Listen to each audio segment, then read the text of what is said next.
Hola, buen día a todos. Mi nombre es Karina Casarín Chávez, R2 Medicina Interna, y en esta ocasión, junto con el Dr. Ulises, nos toca explicarles hemorragia de tubo digestivo alto. Para comenzar, pues iniciaré diciéndoles la definición de hemorragia digestiva alta, que es la pérdida sanguínea provocada por una lesión situada en el tracto gastrointestinal, en un punto localizado por encima del ángulo de Treitz, representando una de las condiciones clínicas más prevalentes de los servicios de urgencias hospitalarios. Como ya les mencioné, es una emergencia médica y bueno, principalmente esa hemorragia se encuentra en esófago, estómago o duodeno. Y en esta ocasión vamos a separarlo en sangrado varicoso y no varicoso.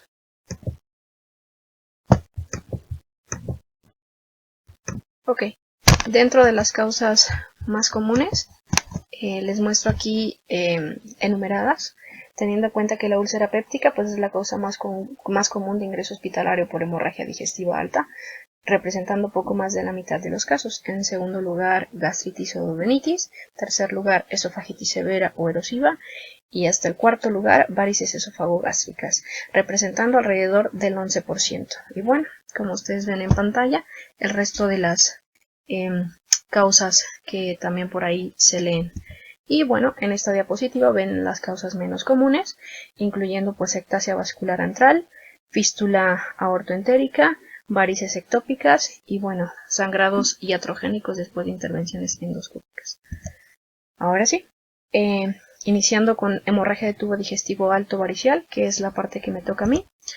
Esta es la agenda, mencionándoles la definición, introducción, epidemiología, fisiopatología, características clínicas, los factores de riesgo, las escalas que evalúan este riesgo, el tratamiento y el pronóstico. Bueno, pues como parte del abordaje de hemorragia de tubo digestivo alto varicial, pues recordar que esta es secundaria a una ruptura de varices esofagogástricas, varices ectópicas o gastropatía de la hipertensión portal. Y bueno, teniendo en cuenta que la hipertensión portal pues es un grupo de síndromes causados por un aumento persistente de la presión portal causada por múltiples razones y la cirrosis es la causa más común. Las características fisiopatológicas más básicas de la cirrosis con hipertensión portal pues es la obstrucción del flujo sanguíneo de la vena porta que conduce a un aumento de la presión de la vena porta y a la circulación colateral abierta. Entre las muchas manifestaciones clínicas de cirrosis e hipertensión portal, pues la ruptura de varices esofágicas y gástricas pues es la más urgente y la que tiene mayor mortalidad. Definiendo entonces así la hipertensión portal como la complicación de la enfermedad hepática crónica y bueno, como un gradiente de presión venosa hepática mayor a 5 milímetros de mercurio o también se define como gradiente de presión portosistémico incrementado, que es la diferencia entre la presión en la vena porta y en la vena cava inferior.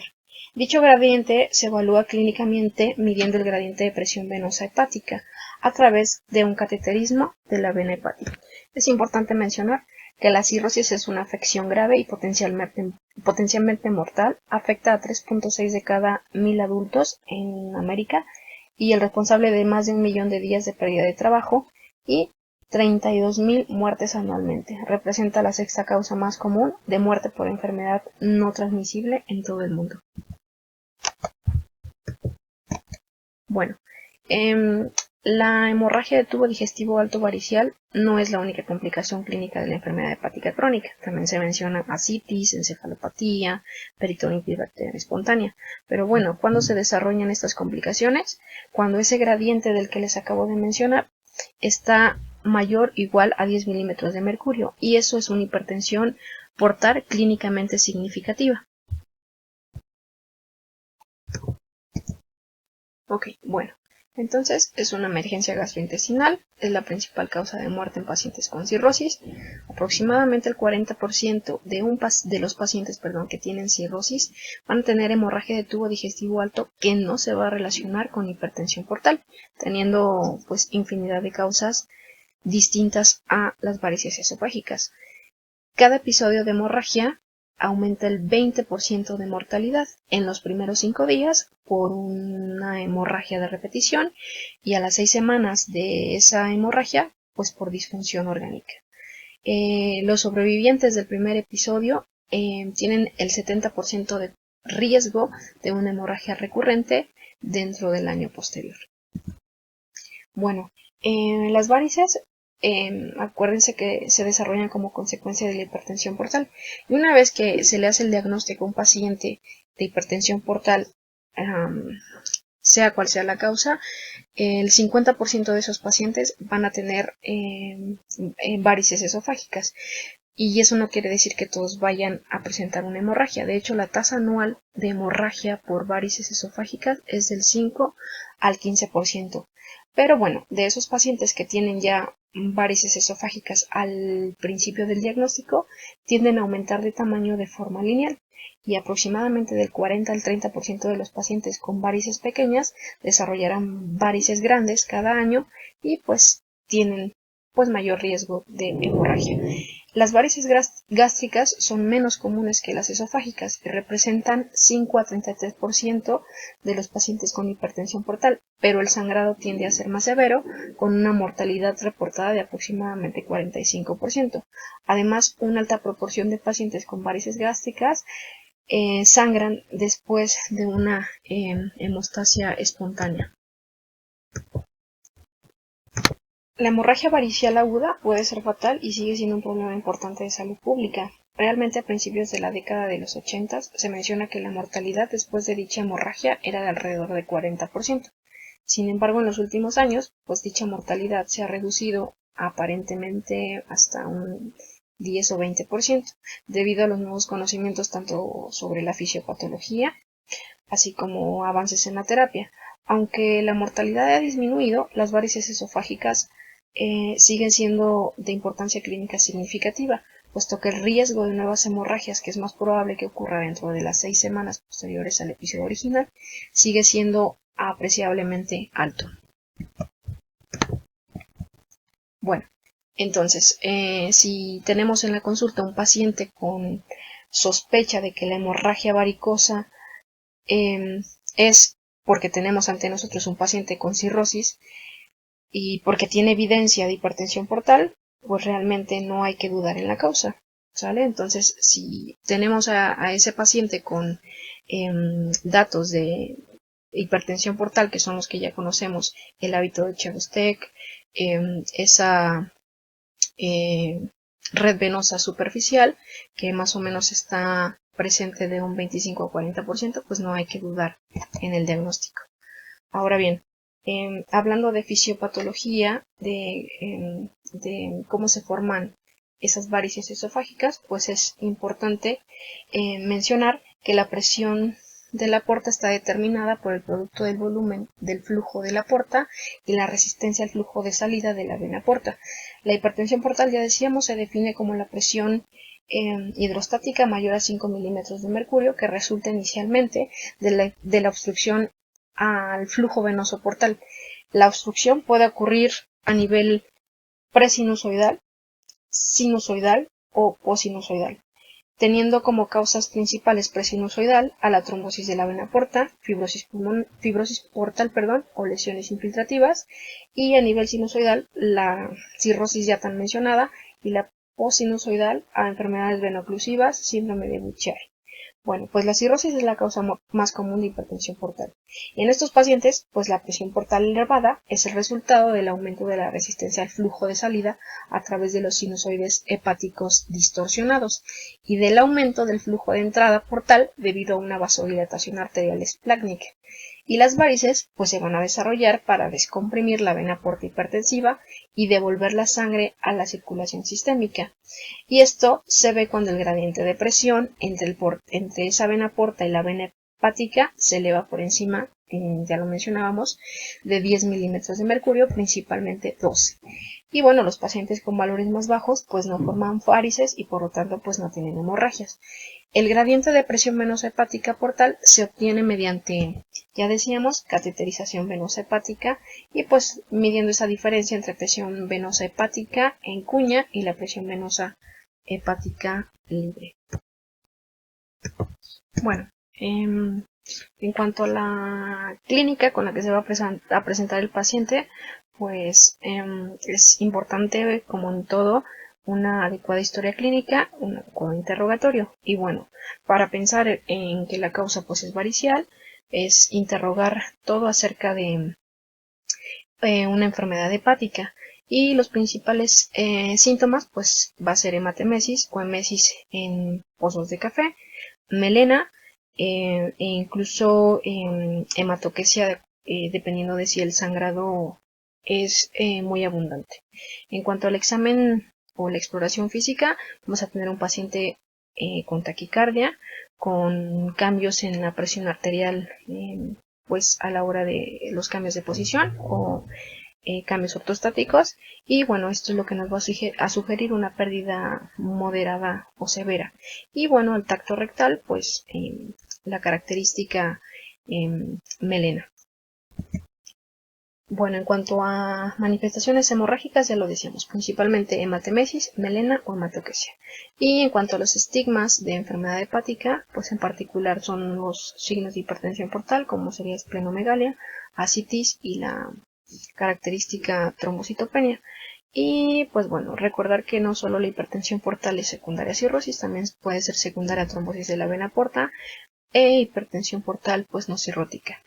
En cuanto a los hallazgos endoscópicos, que más adelante les voy a mencionar en diferentes escalas, pues bueno, los hallazgos que están asociados con mayor riesgo de hemorragia es de acuerdo a las características que se ven en ese momento, y bueno, hay muchísimas formas de clasificar tanto las varices esofágicas como las varices gástricas, que ya veremos más adelante. Bueno, aquí les muestro el tamaño de algunas varices. Mil disculpas por el error, ahí me falta una S, pero bueno, en la primera imagen a su izquierda ven varices pues rectas. En la imagen de en medio se muestran varices tortuosas agrandadas que ocupan menos de un tercio de la luz, y en la imagen que tienen a su derecha muestra grandes varices en forma pues de bobina, así se les llama, que ocupan más de un tercio de la luz. Realmente el diagnóstico de varices, pues las pautas actuales recomiendan que todos los pacientes con cirrosis se sometan a pruebas de detección en el momento del diagnóstico, con un seguimiento cada 2 a 3 años para pacientes que tienen insuficiencia hepática compensada sin varices, y eso va a depender pues de la gravedad de la enfermedad hepática, y de 1 a 2 años para pacientes con varices ya pequeñas, para evaluar la progresión de las varices y la necesidad de ofrecer un tratamiento pues profiláctico.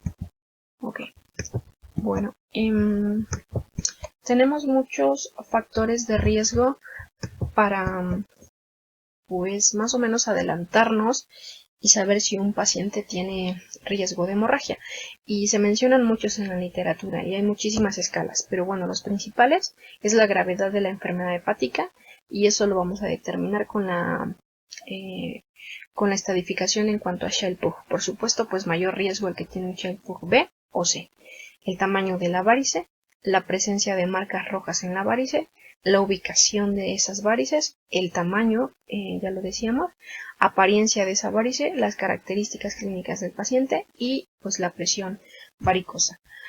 En realidad pues se han desarrollado muchos puntajes de evaluación de riesgos para pacientes con hemorragia digestiva alta, incluidos los que pueden calcularse temprano, es decir, preendoscópicos, y los que son endoscópicos. Predecir el riesgo poco después de la presentación pues realmente ayuda en el manejo directo, y se ha recomendado el uso de puntajes de riesgo para estadificar a los pacientes en aquellos con mayor o menor riesgo de tener buenos o malos resultados, y esto permite que los pacientes de alto riesgo sean manejados en unidades de cuidados intensivos y reciban una endoscopia urgente, mientras que aquellos con muy bajo riesgo pues puedan ser manejados incluso pues de manera ambulatoria. Bueno, como ya les mencionaba, pues hay muchísimas escalas que evalúan el riesgo de sangrado varicial, y pues la primera de ellas es esta que les pongo aquí, que es AIMS65. Este es un estudio que se realizó de acuerdo a esta escala, pero bueno, a grosso modo lo que evalúa pues es albúmina menor a 3 gramos sobre decilitro y INR mayor a 1.5, trastornos o alteraciones neurológicas, una presión sistólica menor a 90 milímetros de mercurio y edad mayor a 65. Dentro de estos 5 rubros, a cada uno, si al paciente se le va sumando un punto por cada uno de estos rubros ya mencionados. Y bueno, este score es un buen predictor de mortalidad en pacientes con este diagnóstico, siendo el punto de corte mayor o igual a 3, y bueno, discrimina mejor el grupo de pacientes con más riesgo de fallecer.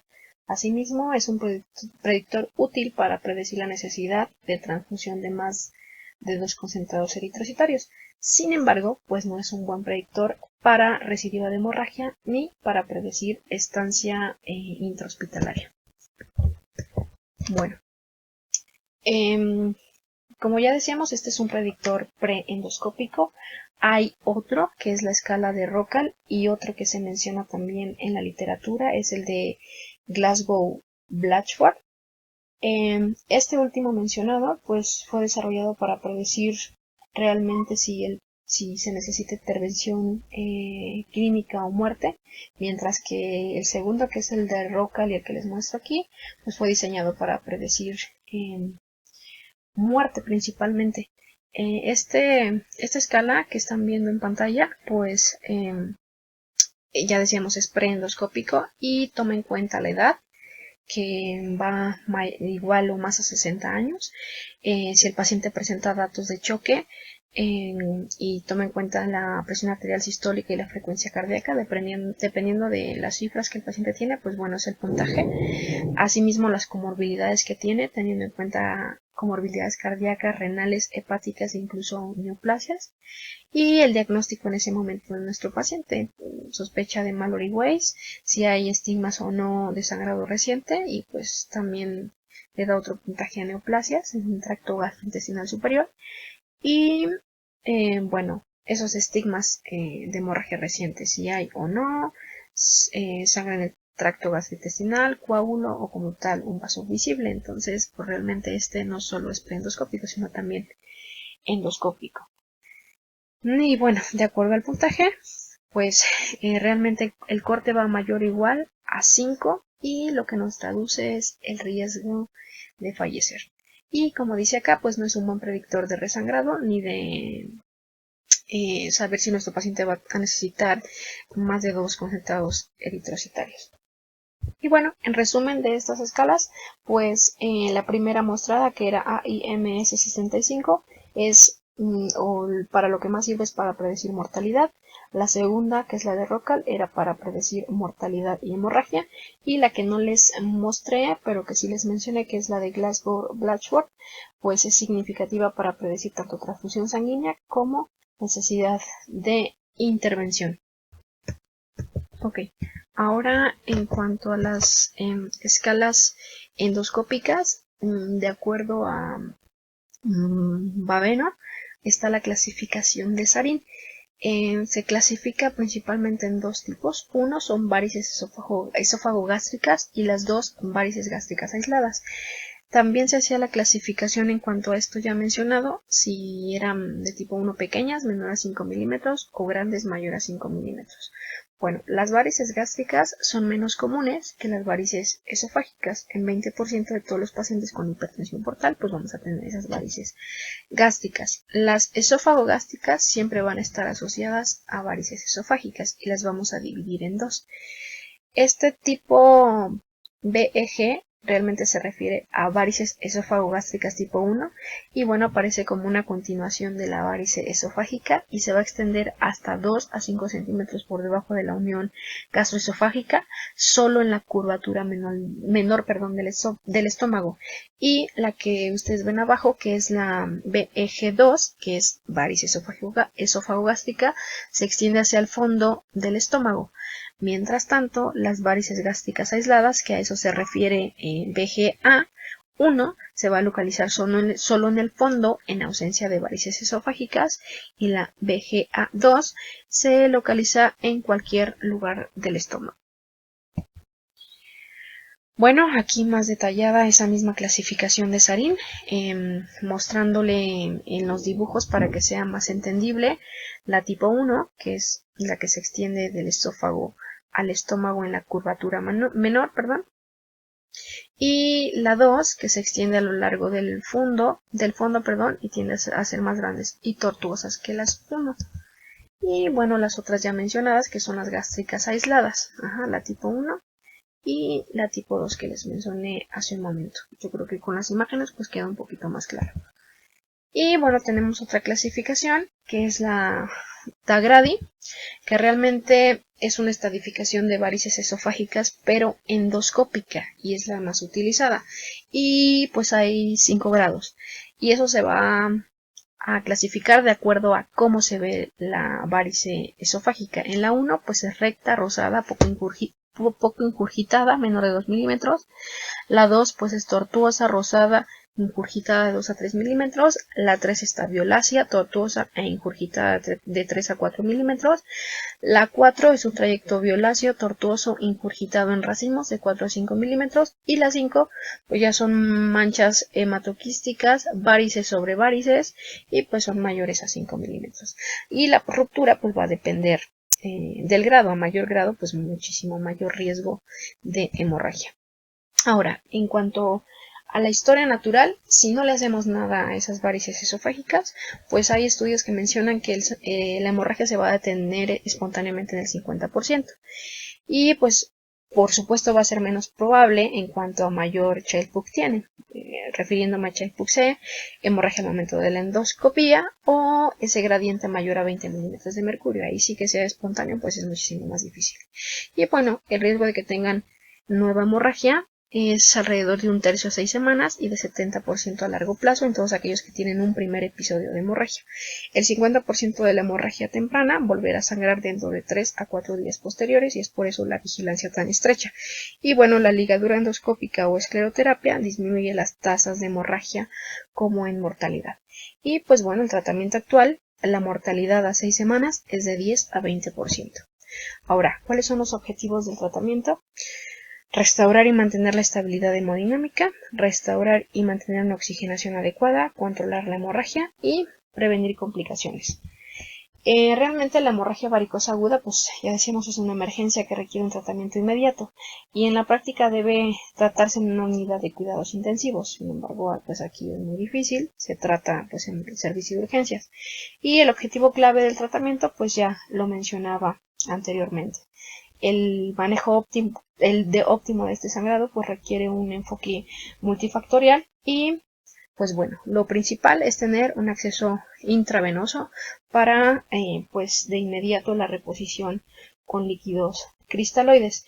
Y las medidas de reanimación pues deben seguir el principio clásico ABC, vía aérea, respiración y circulación, para restaurar la estabilidad hemodinámica y mantener el suministro adecuado de oxígeno a los tejidos. En general pues son 2 vías de calibre grueso, aunque pues puede preferirse el acceso venoso central en ciertos casos. Y bueno, el monitoreo regular del pulso, la presión arterial, saturación de oxígeno y pues la hipotensión se va a asociar con una mayor mortalidad.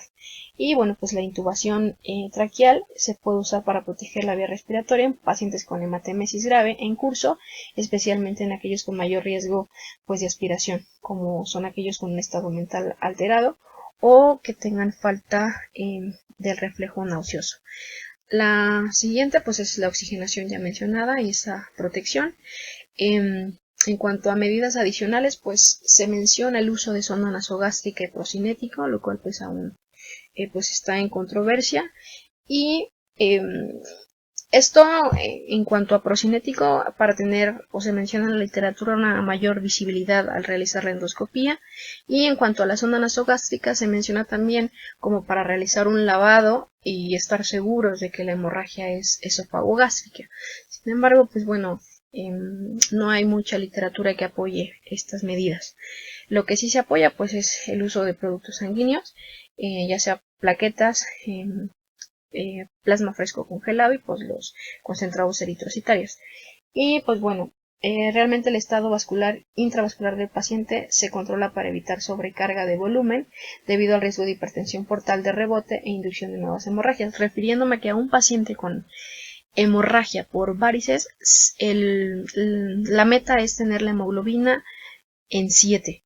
Si vamos a transfundir a aquellos pacientes que sean menor a 7, y pues bueno, el objetivo se menciona de 7 a 9, teniendo en cuenta o se toma en cuenta 9 para que el paciente con enfermedad arterial coronaria inestable o hemorragia continua. Y previamente a realizar la endoscopía hay que utilizar profilaxis antibiótica. Se menciona el uso de cefalosporinas como ceftriaxona, 1 gramo cada 24 horas por 7 días, como medida preventiva de peritonitis bacteriana espontánea. Bueno, el tratamiento ya lo mencionábamos aquí para que les quede un poquito más claro en esta diapositiva cómo va más o menos el tratamiento. Ahí importante no dar nada por la boca al paciente, las dos vías para restablecer ese equilibrio hemodinámico, la oxigenación y bueno, ahí las cifras de hemoglobina que vamos a buscar y evitar esa transfusión excesiva. Y pues como ya nos habían mencionado en algunas otras clases, mantener esa relación 1-1-1, así como un paciente con trauma, un concentrado eritrocitario, un plasma y un concentrado de plaquetas. Bueno, así es como va el tratamiento actual. Fármacos, endoscopía. Si estos dos no funcionan, bueno, utilizar otra alternativa como son los TIPS y la cirugía. Los TIPS les mencionaré más adelante de qué se trata. En cuanto al primer paso para detener la hemorragia, pues bueno, son la terapia farmacológica utilizando terlipresina u ocrotide, y en cuanto a ocrotide pues es el bolo intravenoso de 50 microgramos o infusión continua de 50 microgramos por hora, o la terlipresina que se inicia con 2 miligramos intravenosos cada 4 horas, ajustado 1 miligramo cada 4 horas. Esta terapia farmacológica se mantiene durante 3 a 5 días después de que cesó la hemorragia. Y bueno, recordar que es urgente la endoscopía. Por supuesto, va a ser después de la reanimación con líquidos y dentro de las 12 horas del ingreso. Si no puede controlarse la hemorragia, lo que seguiría inmediato pues son los TIPS.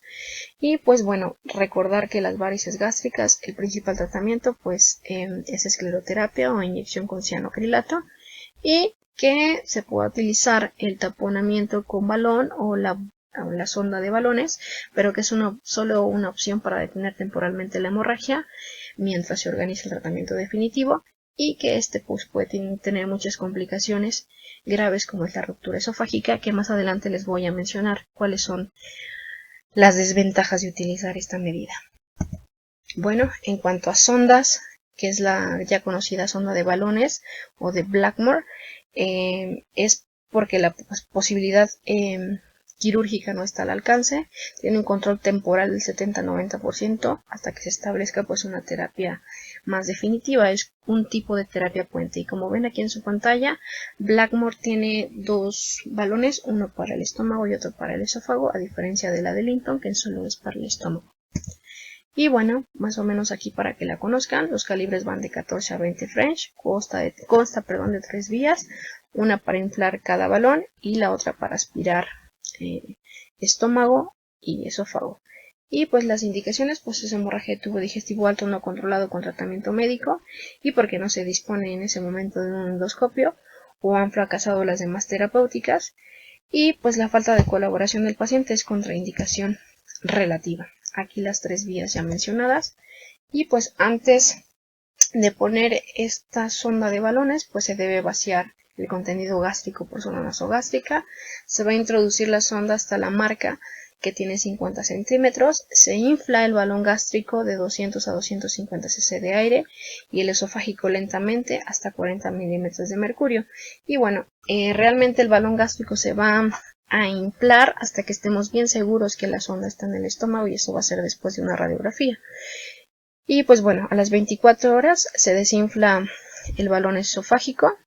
Si no hay hemorragia, 24 horas después se desinfla el globo gástrico, y 24 horas más tarde se debe vigilar que ya no haya sangrado, y de esta forma es como se retira. Realmente son de 48 a 72 horas el uso máximo de esta sonda. Aquí como se ejerce la tracción para buscar ese efecto de que ya el paciente no tenga hemorragia. Y pues bueno, las complicaciones que podemos tener es broncoaspiración por con neumonía, perforación esofágica, que es la más frecuente, y pues dicha sonda también predispone a los pacientes a encefalopatía, infección y síndrome hepatorrenal. Ahora, este estudio nos muestra las desventajas de utilizar esta sonda. Y es que realmente lo único que ofrece es una ventana de 24 horas para controlar la hemorragia, pero el fracaso a corto plazo en control de hemorragia 35.5%, eventos adversos en más del 20%, muerte en el 9.7% y bueno, comparado con stents de metal esofágico autoexpandibles, pues estos stents es la mejor opción de terapia puente, puesto que es más segura. En cuanto a estos stents metálicos ya mencionados, pues pueden permanecer hasta 14 días.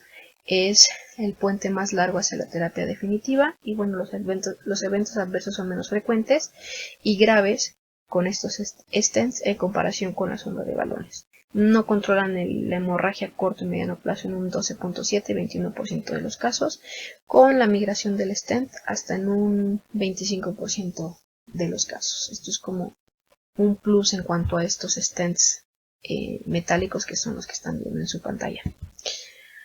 Ahora, ya sin perdernos en cuanto a esta sonda de balones y a estos stents, recordar que la terapia más importante es farmacológica y luego endoscópica. En cuanto a la farmacoterapia que ya les mencioné para estas varices, pues el somatostatina o algún análogo como el leucotriene en las dosis ya mencionadas, y pues o la terlipresina, y que previo a la realización de la endoscopía, pues el antibiótico intravenoso, que el más recomendable es la ceftriaxona, 1 gramo cada 24 horas por 7 días.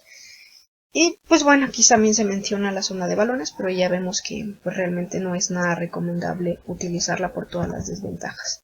Y bueno, aquí les pongo un flujograma para que vean más o menos cómo va el tratamiento, que lo principal es volumen, después es el antibiótico, el farmacológico y el endoscópico. Y ya si esto no funciona, dependiendo de la enfermedad hepática o si continúa el sangrado, pues bueno, es hacia dónde dirigirnos. En cuanto a farmacológico, pues tenemos vasopresina, somatostatina y sus análogos. Y bueno, se inicia al momento de la presentación y se continúa durante 3 a 5 días, disminuye el flujo sanguíneo portal y disminuye la mortalidad y mejora la hemostasia. En cuanto a la terlipresina, pues es un análogo sintético de la vasopresina. La dosis inicial ya la mencionaba, 2 miligramos intravenosos cada 4 horas y puede ajustarse cada 4 horas 1 miligramo. Se asocia con hiponatremia, por eso se deben medir esos niveles diariamente. Y bueno, en cuanto a los efectos adversos, pues es lesión isquémica como un infarto agudo del miocardio y necrosis de piel e isquemia intestinal. Y pues sus efectos hemodinámicos son más sostenidos en comparación con otros análogos. Realmente es un vasoconstrictor esplácnico potente que también tiene efectos circulatorios sistémicos, aumentando la presión arterial y la resistencia vascular sistémica, disminuyendo el gasto cardíaco. Realmente hay una marcada disminución del gradiente portal de más del 25% que se mantiene durante varias horas y administrarlo cada 4 horas como inyección intravenosa repetida, aunque si se administra como una infusión continua, la dosis total pues puede disminuir debido a la administración intravenosa de ese agente. Solo se usa por periodos cortos, que en la práctica se limita al tratamiento del sangrado varicoso agudo de 2 a 5 días. Y pues bueno, se han hecho varios estudios comparando este uso de terlipresina versus somatostatina, versus ocrótide, versus terlipresina combinada con el tratamiento endoscópico, que es la ligadura de varices esofágicas, o versus la sonda de balones. En cuanto a terlipresina y no dar absolutamente nada, pues bueno, tiene una ventaja la terlipresina, pues disminuye la hemorragia y la mortalidad. En cuanto a terlipresina somatostatina, realmente se ven más efectos adversos en terlipresina que con somatostatina. En cuanto a terlipresina con ocrótide, bueno, pues la terlipresina se ha visto que tiene un menor control de la hemorragia en 24 horas a diferencia con el ocrótide, y comparando terlipresina con ligadura de varices esofágicas, la terlipresina sola pues no detiene esa hemorragia como uno esperaría. Realmente aquí lo que concluimos es que es mejor terlipresina con tratamiento endoscópico. Y bueno, terlipresina comparado con la sonda de balones, pues la terlipresina controla mejor la hemorragia. Bueno, las recomendaciones es que si se sospecha de este diagnóstico hay que utilizar fármacos vasoactivos antes de la endoscopía, y que la terlipresina pues es de elección y debe iniciarse lo antes posible, y si no hay contraindicación, por supuesto. No se ha establecido que el uso de infusión continua de terlipresina sea mejor que el uso en bolos, y pues bueno, que se debe mantener una estrecha monitorización con pacientes que tengan comorbilidades cardiovasculares, y que se debe considerar en estos pacientes una dosis más baja, que se debe controlar los niveles séricos de sodio por el riesgo que ya mencionaba, y evitar el uso de líquidos hipotónicos. Y realmente no hay pruebas suficientes del efecto adicional de la administración conjunta de terlipresina con otros fármacos vasoactivos, pero sí con la terapia endoscópica. En cuanto a somatostatina y sus análogos, pues ayudan a lograr la hemostasia y a prevenir nueva hemorragia. Ninguno tiene un beneficio claramente establecido sobre la mortalidad, pero bueno, estos van a inhibir la liberación de hormonas vasodilatadoras como el glucagón, favorecen la vasoconstricción esplácnica y disminución del flujo de entrada, el flujo venoso portal, presión portal y flujo en ácidos y presiones intravariciales disminuyen en segundos, y disminuyen el aumento de rebote en la presión venosa portal, que ocurre cuando la sangre ingresa al tracto gastrointestinal y durante la corrección de la hipovolemia. Realmente aquí lo que tiene solidez científica es que la terapia combinada, ya sea cualquiera de los antes mencionados con ligadura de varices esofágicas, mejora la tasa de éxito de 5 días en comparación con uno u otro de forma aislada. Ahora bien, pues realmente el tratamiento definitivo y de elección es la endoscopía, previamente con el uso de antimicrobiano como medida para prevenir peritonitis bacteriana espontánea, el cual debe pues continuarse hasta 7 días. Y bueno, a grosso modo, pues realmente por endoscopía lo que se hace es ligadura de esa varice esofágica, que es lo que se prefiere como medida inicial, y eso se refiere a colocar una pequeña banda elástica alrededor de la varice en los 5 centímetros distales del esófago. Y bueno, si se fracasa esta medida, se puede intentar de manera inmediata la escleroterapia. Pero bueno, importante, y repito, tratamiento combinado, ligadura endoscópica y fármacos vasoactivos es superior a ligadura sola o drogas vasoactivas solas para reducir ese hemorragia adicional. Bueno, entonces con endoscopía se hace esa ligadura de varice, es la de elección, la más eficaz y la más segura, y se puede repetir cada 2 a 4 semanas hasta erradicar esas varices que tienen potencial riesgo de sangrado, y las varices pequeñas pues realmente no necesitan ser ligadas. Y el cribado endoscópico es 1, 6 y 12 meses, y posteriormente cada 12 meses. Y es de elección estas bandas para esas varices cuando son varices esofágicas. Y bueno, esta es una fotografía en donde más o menos ahí se ve la banda alrededor de esa varice. Ahora, ¿cuándo está contraindicada o contraindicado este tratamiento? Cuando tenemos un INR mayor a 2 y plaquetas menores a 50.000, puesto que el riesgo de sangrado por ulceración esofágica inducida por bandas es bastante alto. Por lo tanto, si tenemos un paciente con plaquetas menores a 50.000, pues lo que está aconsejado pues es transfusión de concentrados plaquetarios y mejorar ese INR pues a menor de 2. Las grandes varices gastroesofágicas a lo largo de la curvatura menor del estómago, que son las GOP1, también está contraindicado este tratamiento, y a su vez en la GOP2, es decir, aquellas que están en la curvatura mayor. y esto es porque realmente su tratamiento de elección en estas dos últimas pues es el tratamiento con cianoacrilato o escleroterapia. Y bueno, aquí está la terapia endoscópica para varices gástricas y esta es la clasificación que les mencioné hace unos momentos. Es más sencillo entenderlo por imágenes. Si ustedes recordarán, en el GOP1 son aquellas varices esofágicas que se extienden hacia el estómago pero sobre la curvatura menor, y estas son las únicas en cuanto a varices gástricas que pueden ser tratadas con ligadura por endoscopía.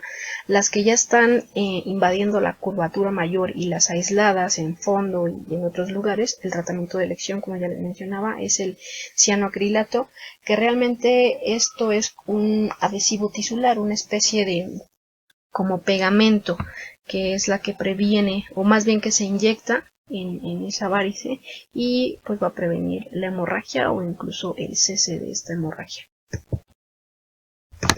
Okay. Bueno, en cuanto a las complicaciones de esta escleroterapia, pues locales es úlcera y hemorragia, regionales perforación, mediastinitis, y en cuanto a complicaciones sistémicas, pues septicemia, aspiración, peritonitis bacteriana espontánea, hipoxia y trombosis de la vena portal. Bueno, en resumen, las varices esofágicas, su principal tratamiento o el tratamiento estándar es la ligadura con banda endoscópica, teniendo en cuenta como segunda opción pues la escleroterapia, y realmente es donde la ligadura con banda no es una técnica factible. Y en cuanto a varices gástricas, el tratamiento de elección es la inyección con alguna forma de cianoacrilato, que es una técnica altamente efectiva, y las técnicas utilizadas en otras lesiones como la inyección con epinefrina y cauterización generalmente no son efectivas y deben evitarse. Bueno, cuando hablamos de fracaso del tratamiento, se habla de una definición en cuanto a tiempo cero, que es el tiempo de admisión a un centro de atención médica. Eso lo vamos a definir como tiempo cero. Entonces, teniendo en cuenta esto, cualquiera de las siguientes dentro de 120 horas después de este tiempo cero es considerado como fracaso de tratamiento, y es que el paciente tenga hematemesis reciente o más de 100 mililitros de sangre fresca en el aspirado nasogástrico 2 horas después del inicio de un medicamento específico o tratamiento endoscópico, el que desarrolle choque hipovolémico y la disminución de la hemoglobina más de 3 o igual a 3 gramos sobre decilitro dentro de un periodo de 24 horas. Esto ya es un fracaso de tratamiento. Ahora también se habla de resangrado temprano y resangrado tardío. El temprano es más de 120 horas, pero menos de 6 semanas desde el tiempo cero, y siempre que se haya logrado la hemostasia inicial y se haya mantenido durante al menos 24 horas. Y el sangrado tardío, pues es el que ocurre mayor o igual a 6 semanas desde el momento cero. Ahora, hablando de medidas posteriores y teniendo en cuenta un soporte nutricional, pues para los pacientes que están hemodinámicamente estables, generalmente esperamos un mínimo de 48 a 72 horas después de un episodio de sangrado varicoso agudo, antes de reanudar esa nutrición enteral por vía oral o por sonda nasogástrica. La nutrición enteral es importante tener en cuenta que aumenta el flujo sanguíneo esplácnico, y esto puede conducir a un aumento de la presión portal y pues aumenta el riesgo de una nueva hemorragia. Por eso es que hay que llevarla con calma a este soporte nutricional y esperar las horas antes mencionadas, que son de 48 a 72 horas. Como otra medida posterior, pues bueno, se habla de los TIPS, o también llamadas derivación portosistémicas intrahepáticas transyugulares, que a grosso modo son un procedimiento guiado fluoroscópico mínimamente invasivo que crea una derivación entre una vena hepática y la vena portal intrahepática sostenida por un stent metálico. Es una derivación portosistémica que es lo suficientemente grande como para disminuir efectivamente la presión portal y lo suficientemente pequeña como para no causar insuficiencia hepática y encefalopatía hepática.